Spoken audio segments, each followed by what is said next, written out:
So friends, अब इस problem को सॉल्व करते हैं। अच्छी प्रॉब्लम है, मुझे बहुत अच्छी प्रॉब्लम लगती है ये।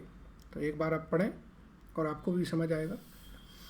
Read White Ed give you the following balance sheet as on 31 March 2011। ऐसे साइड में देखेंगे तो प्लांट एंड मशीनरी है, फिक्सचर्स हैं, स्टॉक है, डेटर है, जॉइंट लाइफ पॉलिसी है, पेटेंट है, ट्रेडमार्क है, कैसेट बैंक है। लाइबिलिटी साइड रीड का लोन है, क्रेडिटर है, loan on hypothecation of stock है, कैपिटल अकाउंट है, ठीक है, okay, joint life policy reserve है और capital account. The partner share profit and losses 4:3:2। The firm was dissolve on 31 March 2011। ना अब पढ़ते हैं। ये एडजस्टमेंट बहुत अच्छा है।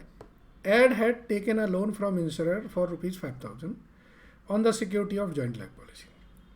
The joint life policy surrendered and insurer paid a sum of ₹10,200 after deducting 5,000 for ad loans and 300 for interest thereon.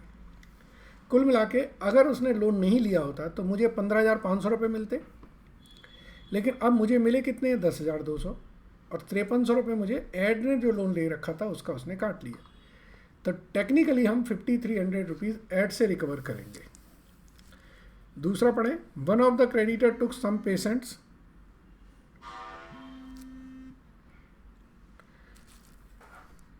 some patent whose book value was 6,000 at a valuation of 4,500. The balance to that creditor was paid in cash. Okay. The firm had previously purchased some share in a joint stock company and had written off on finding them useless.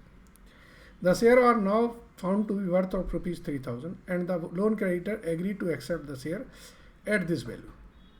तो friends, अब ये जो मतलब एक तरह से आपके जो क्या कहें कि अनरिकॉर्डेड एसेट्स हो गई है। रिमेनिंग एसेट्स रियलाइज एज अंदर, liabilities were paid and a total discount was of ₹500 was allowed by the creditor. Okay, the expenses हैं हमारे 2,300 के, ठीक है।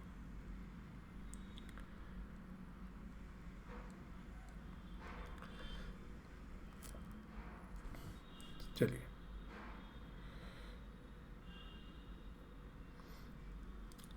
स्टडी करते हैं। कर लिया आपने, अब करते हैं। सबसे पहले रियलाइजेशन अकाउंट बनाएं।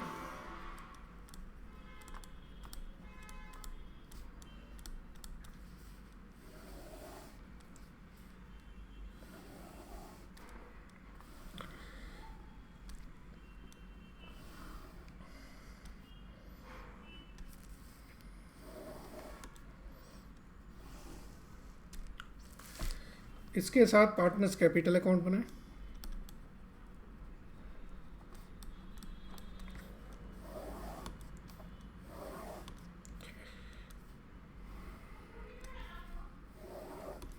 तीन पार्टनर हैं,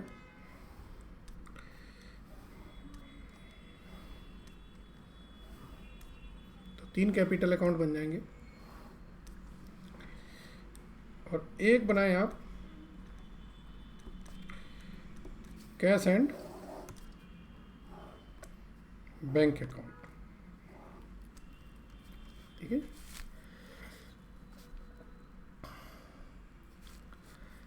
अब रियलाइजेशन अकाउंट्स में सब पहले तो पूरी बैलेंस शीट को सब जगह ट्रांसफ़र कर दें, ठीक है। चलिए करते हैं।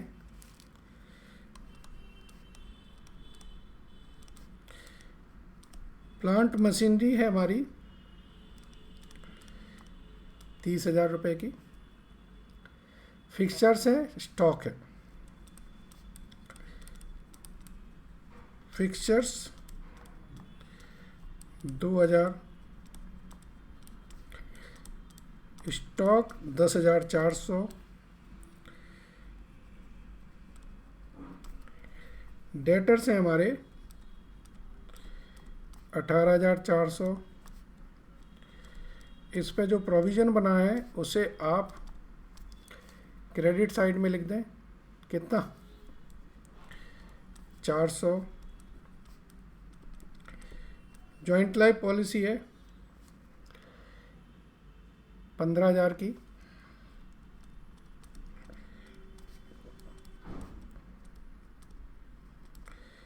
पेटेंट हमारे कितने के हैं? 10,000 के। कैश एंड बैंक में जो ओपनिंग बैलेंस है 8,000, वो यहाँ आ जाएगा। सो आप देख रहे हैं एसेट साइड मैंने पूरी ट्रांसफ़र कर दी है। अब हम लायबिलिटी साइड ट्रांसफ़र करें। ठीक है, जो पार्टनर्स का लोन है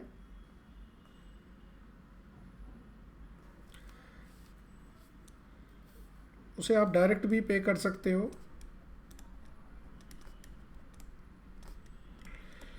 कितने का है लोन पार्टनर्स का? रीड का लोन 15,000 रुपये का। कुछ दिया भी नहीं है उसके बारे में, तो एक तरह से लायबिलिटी हमें पे ही करनी है।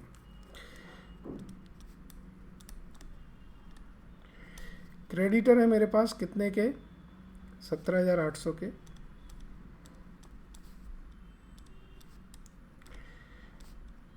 लोन क्रेडिटर हैं कितने? लोन क्रेडिटर हैं 6,200 के। एक तरह से लोन लिया है हमने, लोन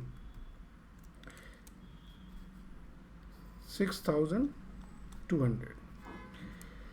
ठीक है, कैपिटल अकाउंट है 30,000, 20,000, 10,000।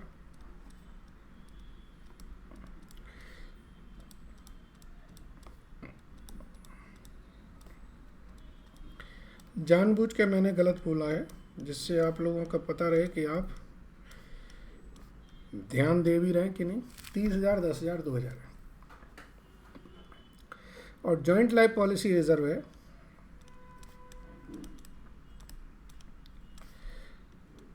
12,400। पहला स्टेज हमारा यही होता है कि पूरी बैलेंस शीट जहाँ जहाँ जानी है वहाँ वहाँ से ट्रांसफ़र कर दें। ठीक है, अब आगे बढ़ें।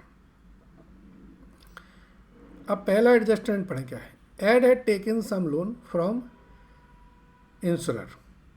5,000 रुपये का उसने लोन ले रखा था, और वो लोन जो है इंश्योरर ने हमें पैसे दे दिए हैं। पैसे देने के पहले उसने 300 रुपीज़ काटे। तो ये हमारे जो वर्किंग नोट्स हैं इनको मैं नेक्स्ट पेज पे बना रहा हूँ। एक तरह से इसकी एंट्री क्या होगी हमारी? बैंक अकाउंट डेबिट हमें मिला 10,200। ऐड की कैपिटल से हम निकालेंगे 5,300 रुपीज़। To realisation account 15,500। जो ऐड ने लोन ले रखा था उसी की वजह से वो 5,300 रुपीज़ काट दिए उन्होंने। तो यहाँ पर आ जाएगी by bank, by Ed capital 10,200, 5,300। तो टू रियलाइजेशन अकाउंट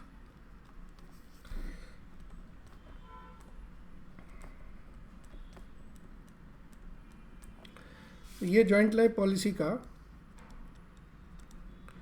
जो भी पैसा मिलना था वो मिल गया। बी पार्ट पढ़ें। One of the creditor took some of the patent whose book value 6,000 at a value of 4,500। अब दूसरा एडजस्टमेंट पढ़ें। ये हमारे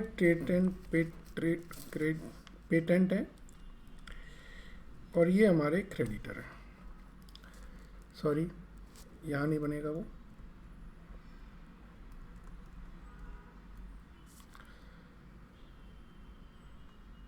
अगले पेज पे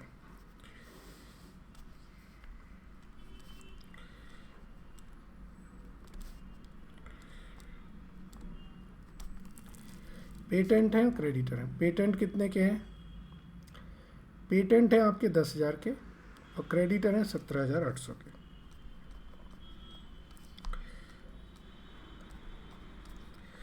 इन्होंने बताया कि जो 6000 के पेटेंट हैं वो क्रेडिटर ने 4500 पे ले लिए।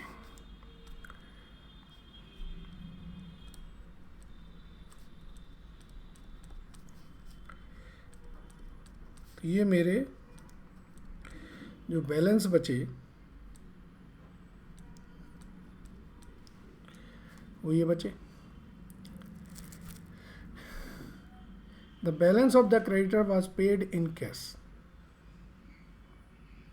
अब ई पॉइंट देखें, ई में लिखा हुआ है कि 500 रुपये की डिस्काउंट दी हुई है। इसमें 500 रुपये की डिस्काउंट दी है, यानी कि हमने इतना पे किया है इन्हें, और जो पेटेंट हैं वो 50% रियलाइज्ड हुए हैं, यानी कि 2000 रुपये। ये हमारा ई पॉइंट था। अब इसकी हम कोई एंट्री नहीं करते हैं, बताया था आपको मैंने। जब भी कोई एसेट्स कोई लायबिलिटी ले लेता है तो हम इसकी एंट्री नहीं करते। ठीक है, अगला पॉइंट पढ़ें, सी पॉइंट। सी पॉइंट में क्या लिखा है? The firm had previously purchase some share in joint stock and the share were now found to be worth of rupees 3000. The loan creditor agreed to accept the share at this value. तो अब C point देखें, loan creditor जो था वो हमारा था 6200 का। इन्होंने क्या किया है, एक अनरिकॉर्डेड एसेट्स 3000 पे ले ली है। तो जो बैलेंस बचा उसकी ये इन्वेंटरी। एसेट जब कोई लायबिलिटी ले लेता है तो हम उसकी कोई एंट्री नहीं करते। ध्यान दीजिए इस बात को। सो अब एक तरह से मुझे लोन क्रेडिटर का पेमेंट करना है 3200, और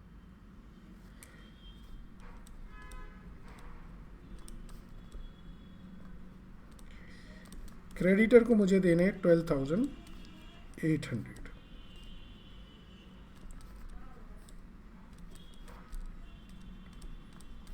ठीक है जी। ओहो,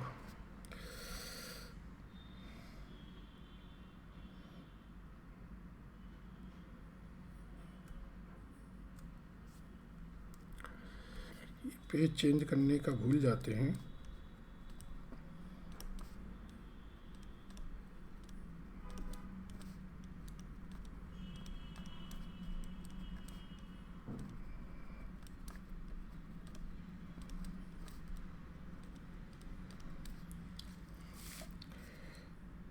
यहाँ पर आ जाएगा बाय रियलाइजेशन अकाउंट 12,800 एंड 13,200।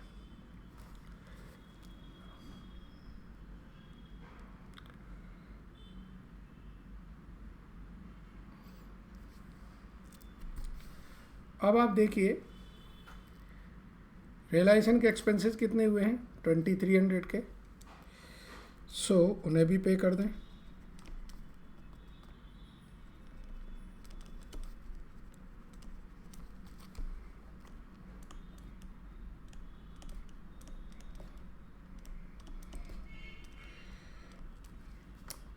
ठीक है, 2300 रुपये इनको भी पे कर दिए। अब हमें एसेट्स रियलाइज करनी है, तो हम एसेट्स रियलाइज करेंगे बाय बैंक। देखिए कौन कौन सी एसेट्स रियलाइज हो रही हैं। Plant and machinery 17,000, F&F 1,000, stock 9,000। So plant and machinery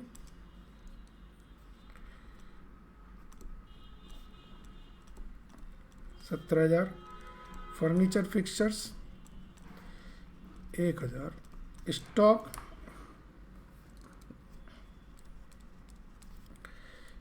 9,000, debtors कितना 16,500 और पेटेंट से कितना मिला था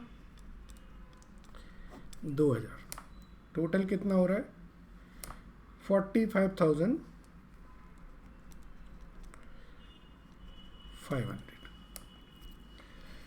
ये हमारा रियलाइजेशन हो गया। बस अब इसके बाद टोटल कर दें और जो लॉस प्रॉफिट आए उसको लिख लें। करते हैं एक बार।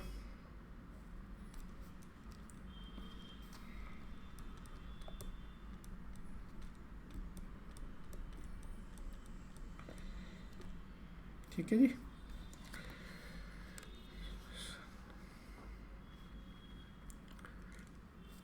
चलिए रियलाइजेशन अकाउंट में पहले इस तरफ का टोटल करें।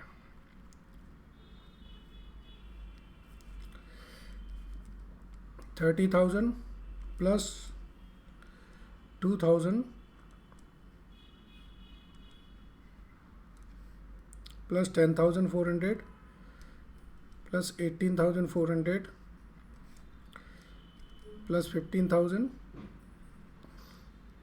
Plus 10,000 plus 12,800 plus 3,200 plus 2,300। इस तरफ का टोटल आ रहा है 104,100 माइनस 400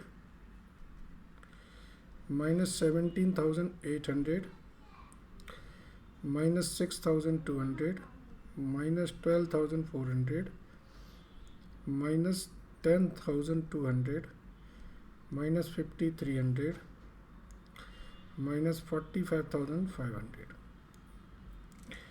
तो जो लॉस आई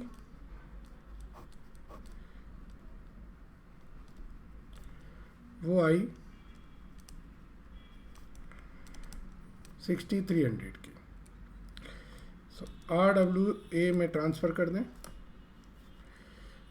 2,800 1,400 2,100। रियलाइजेशन की लॉस 2,800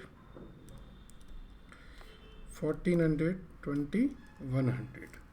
बस अब पार्टनर्स कैपिटल अकाउंट को बैलेंस कर दें। 7,400 ये 5,400 है,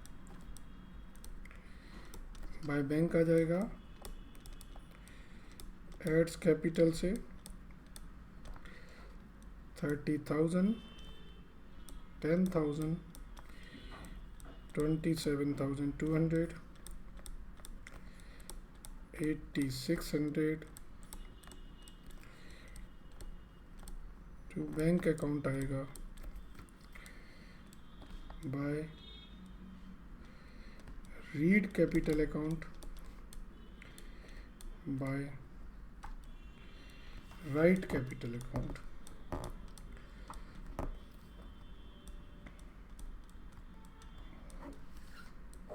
ठीक है, इस तरफ का टोटल है 74,000 नहीं, चलिए एक बार मैच करें इसको भी। 45,500 प्लस 5,400 प्लस इस तरफ का टोटल है 69,100 माइनस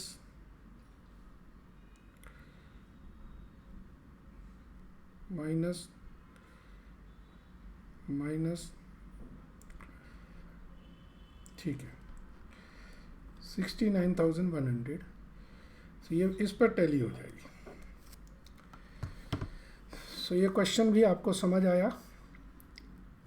चलिए बहुत सिंपल प्लेन का क्वेश्चन है, कोई इसमें ज़्यादा ट्रिक नहीं थी, बट डेफिनेटली एडजस्टमेंट इसके अच्छे हैं। एक बार दोबारा पढ़िएगा ज़रूर। Thank you.